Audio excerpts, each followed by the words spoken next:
Bom, a gente falou sobre a mordida do leão, né? Será que alguém se lembra por que é que o rei da selva é o símbolo da declaração de rendimentos? Essa história começou há mais de 40 anos, quando o próprio Ministério da Fazenda escolheu o leão para ser o símbolo de uma campanha na TV. O animal, segundo os publicitários da época, impõe respeito, é justo, mas não é bobo. Por isso, ninguém conseguiria enganá-lo com falsas deduções. Vamos lembrar como era?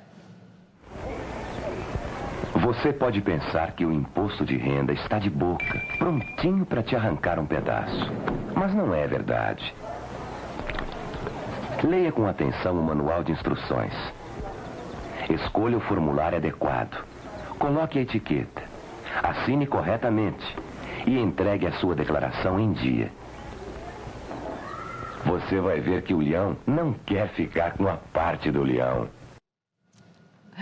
Juliana, recordar é bom, né?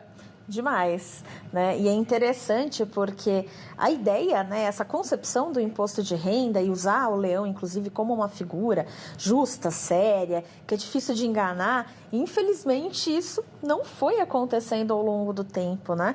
E é uma parcela, uma parte, né, desse nosso problema é justamente esse, né? As pessoas, elas não têm as mesmas possibilidades de dedução, muitos conseguem, inclusive, pagar menos imposto com outros tipos de contratos de trabalho.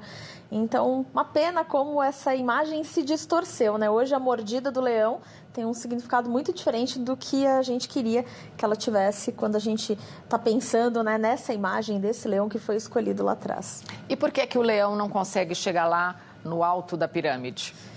Porque quando a gente pensa nos contratos de trabalho, especialmente os contratos de trabalho, as pessoas que estão na classe média, até a classe média, elas têm uma flexibilidade hoje ainda muito pequena de contratos de trabalho. É diferente do que acontece com quem está lá no topo da pirâmide, né? Então quem está lá já com qualificação maior, que tem a possibilidade de pensar melhor esses arranjos trabalhistas, essas pessoas muitas vezes conseguem outros arranjos que naturalmente tem contribuições um tanto menores, e a gente também não pode esquecer que quem consegue hoje fazer poupança é quem está lá mais realmente nesse topo da distribuição de renda.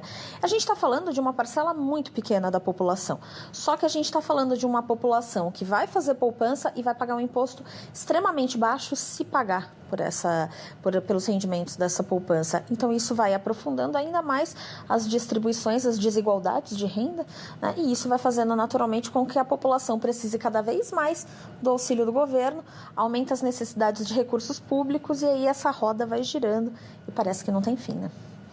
Pois é, e essas vítimas do leão, hoje, se esses contribuintes fossem escolher um bicho para representar o imposto de renda, talvez a preguiça se encaixasse, né? Porque há 15 anos ninguém reajusta a tabela de cobrança. Se ela fosse atualizada pela inflação desses 15 anos, a isenção já estaria quase nos R$5.000 prometidos pelo Lula. Vamos ver aqui na tabela, Juliana, o governo daria conta dessa tabela atualizada? Hoje não, Maria. Hoje a gente não conseguiria suportar essa tabela atualizada. Primeiro porque a gente precisa de muito recurso, né? Então a gente sabe o tamanho do problema fiscal e como isso está castigando o Brasil já há décadas. Então hoje a gente já não conseguiria suportar essa tabela porque ela impõe uma renúncia extremamente pesada para o governo, né? Uma renúncia de uma receita que hoje ele não pode abrir mão, né? Por outro lado, a gente também tem que lembrar que essas correções, elas deixaram de ser feitas durante muitos anos, né? Então, não tem como suportar esse tipo de correção se a gente não tiver com uma economia crescendo bastante para que outras pessoas estejam trabalhando e elas contribuam com esse imposto e tem até inclusive uma mobilidade entre faixas, né? As pessoas passem a ganhar mais, então elas comecem a transitar de faixas com imposto mais baixo para impostos maiores e o governo conseguir inclusive ganhar também sobre o consumo. Mais pessoas trabalhando, renda maior, é uma população que participa mais da produção, vai consumir mais, vai pagar mais imposto indireto. A gente vê aqui na tabela, né, que a correção seria de 134% para essa primeira faixa, que chegaria a R$ 4.942. Mas a inflação para as outras faixas salariais, a partir desses quase R$ 5.000 até 12 mil, seria de quase 160%. É elevadíssimo, né? Isso mostra hoje o porquê que a gente tem uma população que está totalmente espremida dentro de uma classe média que paga realmente, da classe baixa para a classe média, um imposto extremamente elevado.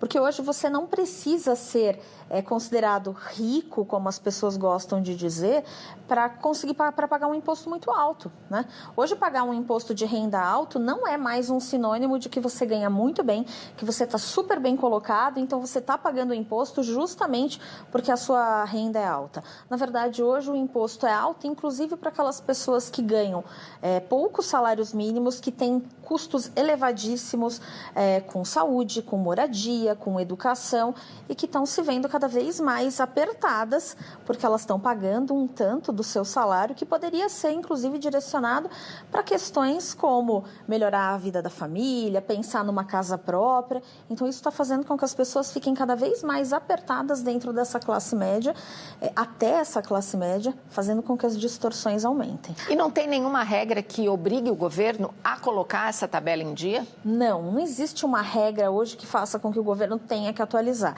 É óbvio que todo mundo entende que seria sensato, seria muito sensato se a gente tivesse esses reajustes, porque a gente vai pagando mais imposto conforme o nosso salário vai subindo, mas as faixas também teriam que ser reajustadas, porque a ideia é que a gente está tentando garantir ali uma manutenção de poder de compra, né, em cada uma das faixas, assim como nós fazemos no nosso salário.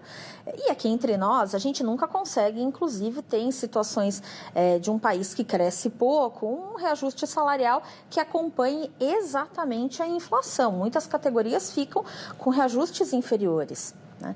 Mas, ainda assim, a atualização seria extremamente benéfica. A gente olha para isso e fala, poxa, esqueceram da gente, né? A gente escolhe, inclusive, né, todo prefeito, presidente, enfim, toda a estrutura política justamente para olhar questões que façam com que a população tenha um cenário um tanto mais justo. A gente se sente um pouco injustiçado, né?